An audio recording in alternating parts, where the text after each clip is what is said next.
আমি 100 টাকা বেতনে জীবন শুরু করেছি। 1 মাস গেলে 100 টাকা দিত।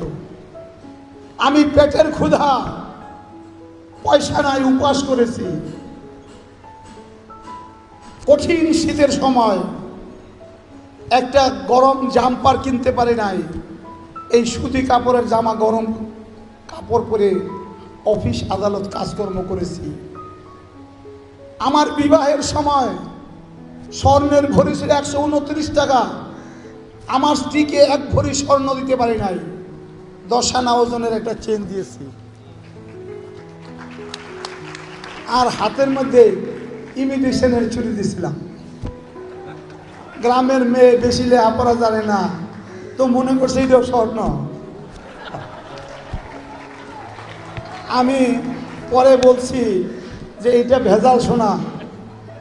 আমার স্ত্রী বলে, তুমি আমাকে গ্রামের মেয়ে, টাকা পয়সা যৌতুক ছাড়া বিয়ে করছ, এত বড় বিদ্যান মানুষ, আমার সোনা দানা কিছু লাগবে না।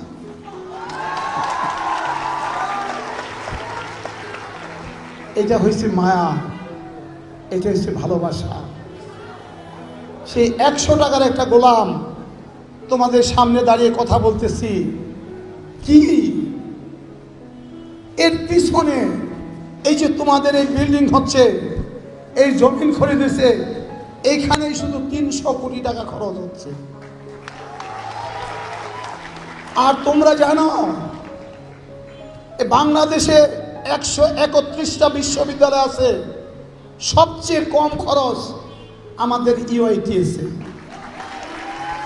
আর শিক্ষার মানের দিক দিয়ে আমাদের মহান শিক্ষক, জ্ঞানী প্রতি মানুষরা আছেন, তারা হৃদয়ের অর্ঘ্য দিয়ে, যত্ন দিয়ে তোমাদেরকে মানুষ করার প্রয়াসে দিনরাত কাজ করতেছে।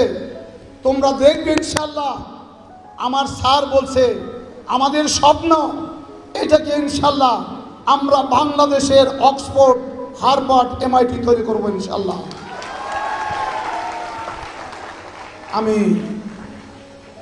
তোমরা অতি কোমলমতি সন্তান, তোমরা জাস্ট ইউনিভার্সিটিতে এসেছ। আর আমার 75 বছর বয়স চলতেছে। আমি এই 75 বছর জীবনের অভিজ্ঞতা লব্ধ কিছু কথা তোমাদের কাছে রেখে যাইতে চাই। আর তোমরা যদি আমার কথাগুলি শোনো মন দিয়ে এবং জীবনে যদি ইমপ্লিমেন্ট করতে চাও, ইনশাআল্লাহ আমার গভীর বিশ্বাস তোমরা প্রত্যেকে মিজান সাহেব থেকে ভালো মিজান সাহেব হবে ইনশাআল্লাহ। আমার ভিতরে অনেক জ্বালা, সেই জ্বালা আমি তোমাদেরকে কিছু শেয়ার করতে চাই। সেই জ্বালা তোমরা কিভাবে জীবনে বড় হবে, তোমার জীবনের স্বপ্নকে তুমি কিভাবে বাস্তবে রূপ দেবে, তার 2-4টি ধারণা আমি দিতে চাই।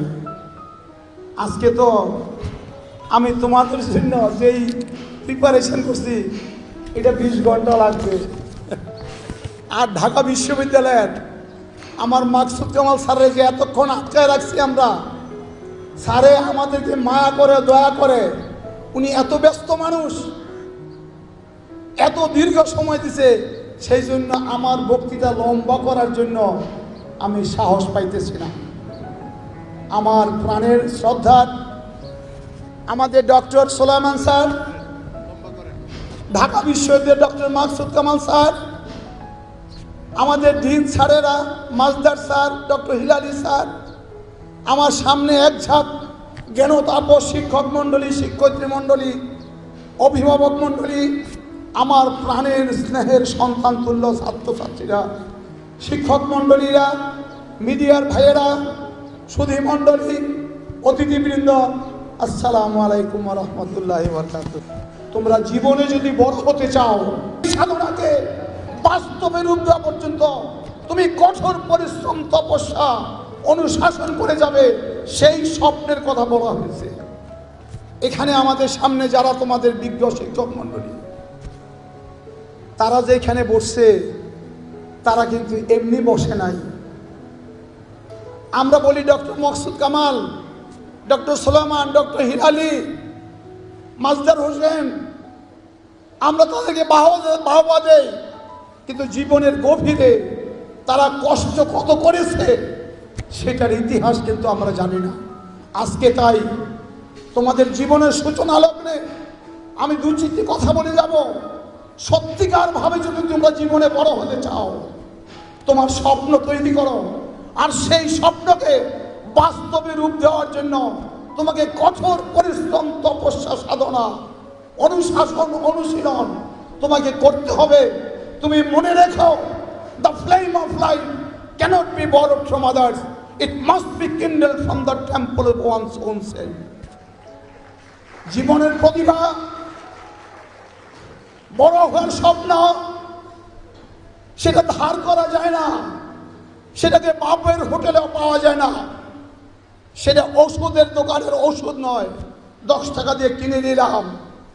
এটা তোমাকে প্রতি মুহূর্তে সাধনা করে, অনুশীলন করে তোমার আপন মনের মন্দিরে তোমাকে তৈরি করতে হবে। তুমি মনে রাখবে, no one ever attains very eminent success by simply doing what is required of him. It is the amount and excellence what is over and above the required determines the greatness of ultimate distinction. তোমরা বড় হওয়ার একটা tablet লিখে নাও।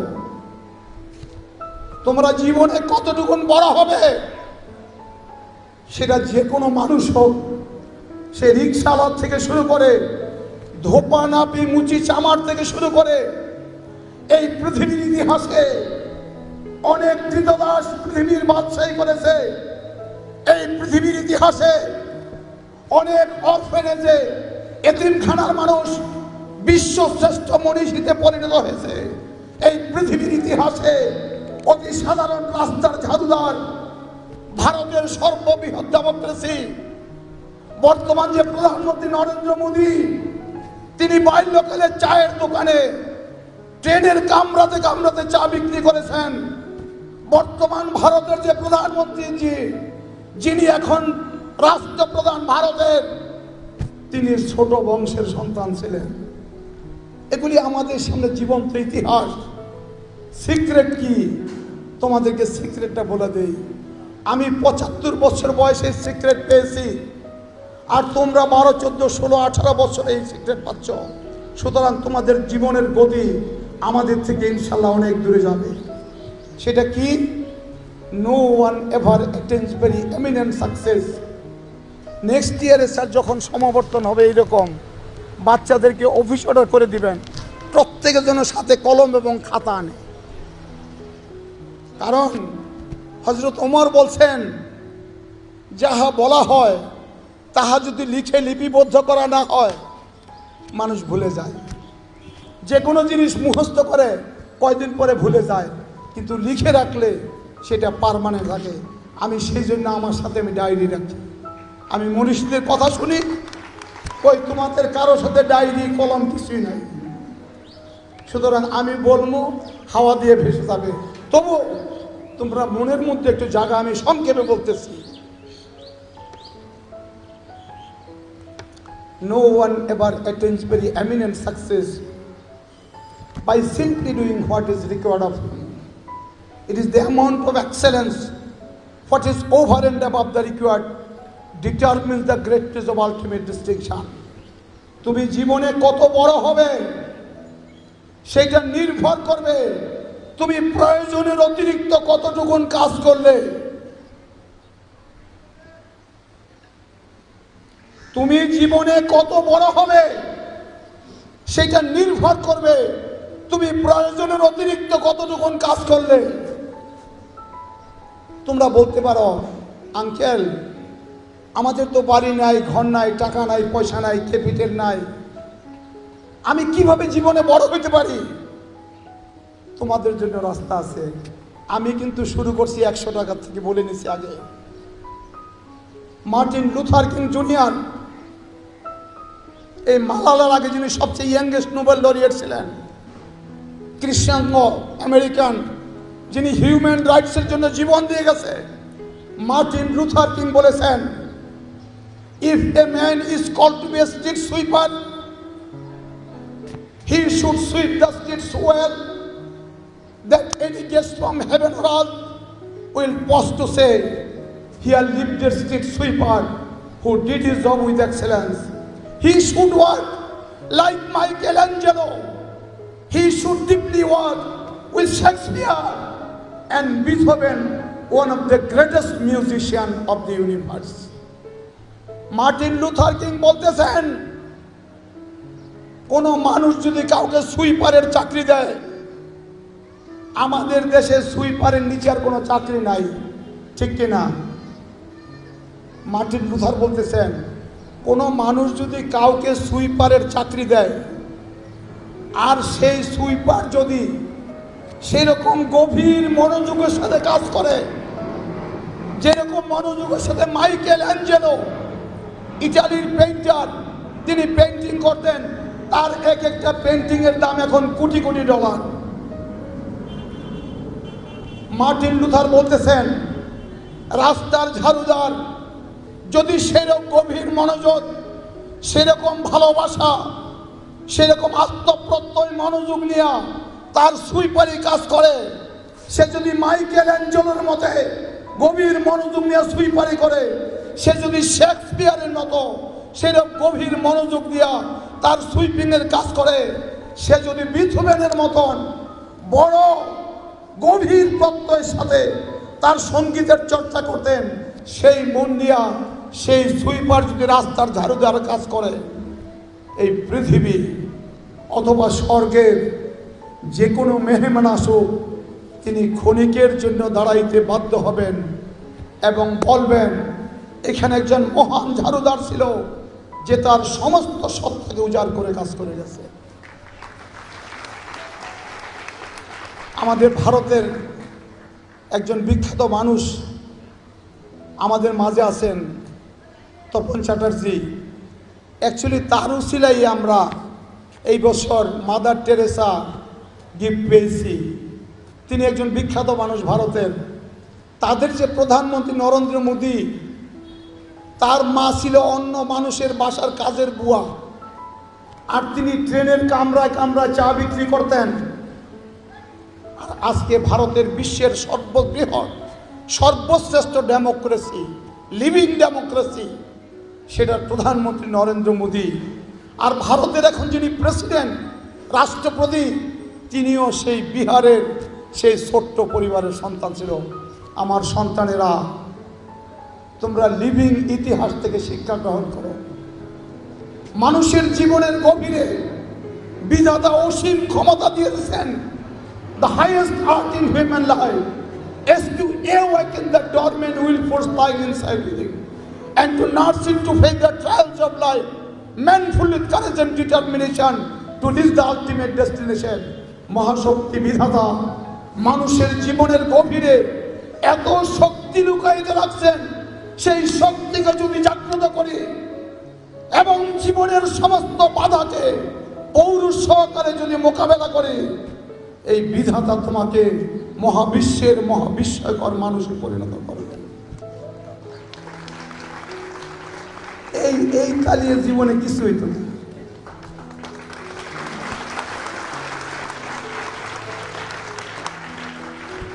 এইরকম তালি দিলে না এই বিল্ডিং আর বানাইতাম না, এটা বন্ধ করে দেব। জোরে তালি দাও।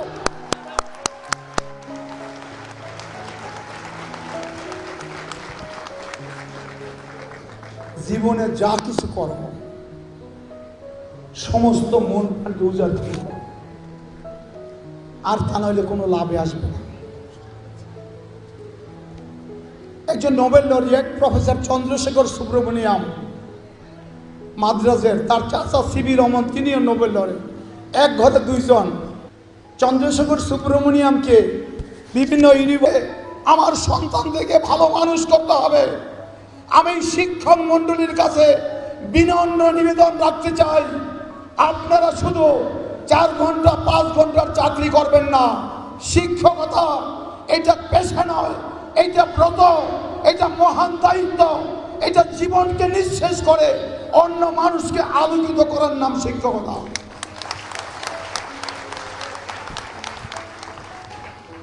আমি Abraham Lincoln, father of democracy যাকে বলা হয়, তার ছেলেকে স্কুলে ভর্তি করিয়ে তিনি হেডমাস্টার স্যারের কাছে একটা চিঠি লিখেছিলেন। আব্রাহাম লিঙ্কন, আমি এই চিঠিটা আপনাদের সামনে পাঠ করতেছি। উদ্দেশ্য হলো অভিভাবক, ছাত্রছাত্রী, আমার শিক্ষক মণ্ডলী সকলেকে উদ্দেশ্য করে আমি এই চিঠিটা পড়তেছি। মাননীয় মহাশয়, লিখতেছেন president of America Abraham Lincoln, আমার পুত্রকে জ্ঞান অর্জনের জন্য আপনার কাছে প্রেরণ করলাম। তাকে একজন আদর্শ মানুষ হিসাবে গড়ে তুলবেন, আপনার কাছে আমার বিশেষ নিবেদন। আমার পুত্রকে অবশ্যই শিখাবেন সমাজের সমস্ত মানুষ ন্যায়পরায়ণ নয়, সব মানুষ সত্যনিষ্ঠ নয়। তাকে শিখাবেন প্রত্যেক খারাপ মানুষের মাঝেও একজন বীর পুরুষ থাকতে পারে, প্রত্যেক স্বার্থপর রাজনীতিকের মাঝেও একজন নিঃস্বার্থ দেশপ্রেমিক নেতা থাকতে পারেন। আমার সন্তানকে শিখাবেন প্রত্যেক শত্রুর মাঝে এক মুহূর্তে চলে যেতে পারবে। তোমরা বলবা আমার আঙ্কেল বলেছিল, আজকে আমরা জীবনে বড় হয়েছি, আর তোমাদের জীবনে বড় হওয়ার জন্য এই বিশাল আয়োজন, আমাদের এত সুন্দর আয়োজন, এই সমস্ত বিল্ডিংয়ের কাজ হলে আমার স্যারেরা আছেন, তারা জীবন মরণ দিয়া তোমরা স্কুলের বাইরে, ইউনিভার্সিটির বাইরে তাদের কাছে শিখার জন্য ভ্রমণ ফুলের পিছে পিছে ঘুরে তোমরা শিক্ষানবিশ টিচারদের পিছে পিছে ঘুরবে, এইটা আমার আশা এবং দাবি।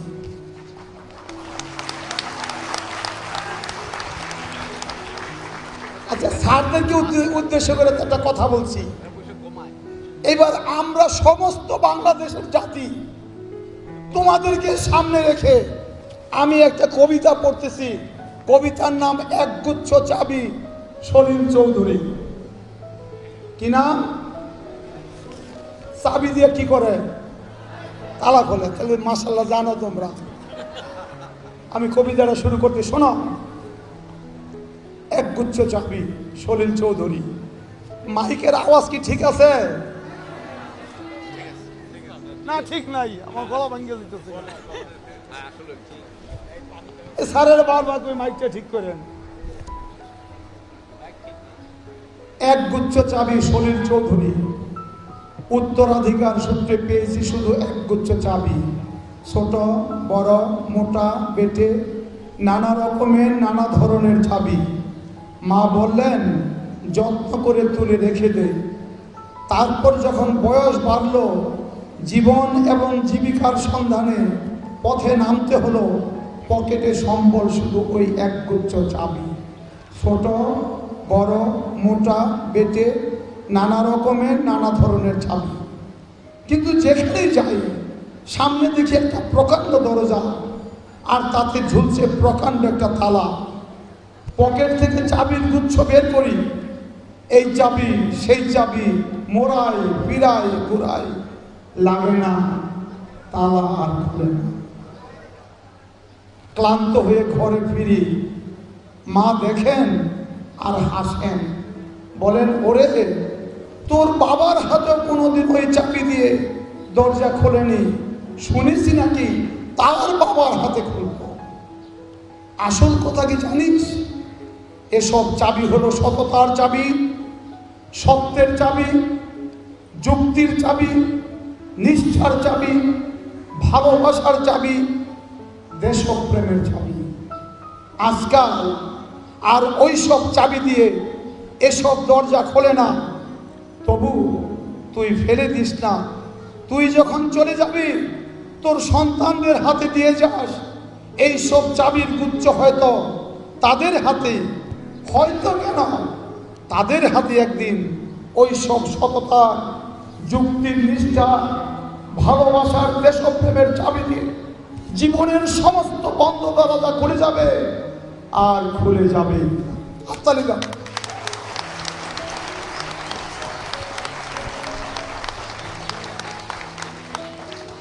চাবি হবে, দেশপ্রেমের চাবি হবে, মানুষকে ভালোবাসার চাবি হবে। তোমরা জীবনে মনে রাখবে দুটো জিনিস, একটা হলো অ্যাবিলিটি অ্যান্ড ক্যারেক্টার, আরেকটা হলো রিকোয়ারমেন্টস অ্যান্ড পারপাস। অ্যাবিলিটি কোনো কাজ করার যে স্কিল, নৈপুণ্যতা, এই যে তোমরা লেখাপড়া শিখতেছ, ভবিষ্যৎ জীবনে বড় হবে, কাজ করবে, তোমরা অ্যাবিলিটি অর্জন করতেছ। কিন্তু আমাদের প্রত্যেকের অ্যাবিলিটি অর্জন করতেই হবে, সাথে সাথে আমাদেরকে একজন ভালো চরিত্রবান মানুষ হতে হবে। The difference between ability and character is that ability will take you to a greater height, but character will help you to be there. তুমি অ্যাবিলিটি থাকলে তুমি অনেক বড় হতে পারবে, কিন্তু যদি ক্যারেক্টার না থাকে তুমি ধ্বংস হয়ে যাবে। সেই জন্য আমাদের জীবনে অ্যাবিলিটি এবং ক্যারেক্টার দুইটাই থাকতে হবে। একটা দুঃখের কথা তোমাদের কাছে বলি, 12-14 বছর আগে ওয়ার্ল্ড ব্যাংকের প্রেসিডেন্ট ফ্রান্সের একটা হোটেলে একটা সুইপার মেয়ের উপরে জুলুম করেছিল। ওয়ার্ল্ড ব্যাংকের প্রেসিডেন্ট, উনি ট্রিপল ডক্টরেট, তার চাকরি চলে গিয়েছিল। আমরা বিদ্যা গ্রহণ করি ভালো মানুষ হওয়ার জন্য, কিন্তু মনে রাখবে এই বিদ্যার সাথে যদি বিনয়, শিক্ষার সাথে যদি দীক্ষা, কর্মের সাথে নিষ্ঠা, জীবন আচারের সাথে প্রেম ভালোবাসা যদি সম্মিলিত করতে না পারি, আমাদের সমস্ত প্রচেষ্টা ব্যর্থ হয়ে যাবে। সেই জন্য there are two things in life, one is requirement, another is purpose. টাকা পয়সা, বাড়ি ঘর, খাওয়া দাওয়া, কাপড় চোপড়, মেডিসিন, এগুলি সমস্ত রিকোয়ারমেন্ট অফ লাইফ, জীবনের প্রয়োজন, কিন্তু এটি জীবনের সার্থকতা না। The purpose of life is not only to earn money, to make 5 houses, 5 car, no, এগুলি জীবনের প্রয়োজন বাঁচার জন্য, কিন্তু পারপাস অফ লাইফ কি? তোমরা মনে রাখবে, purpose of life is not only to be a management. Purpose of life is not only to hold 3 doctorate PhD. Purpose of life is to be a good ordinary man with love, care and compassion. Purpose of life is to be useful man. Purpose of life is to be an honorable man. Purpose of life is to put some glimpses that even after your departure, people will say, এখানে একজন মহৎ মানুষ ছিল যে আমাদেরকে প্রেম ভালোবাসার জন্য আবদ্ধ করে গেছে।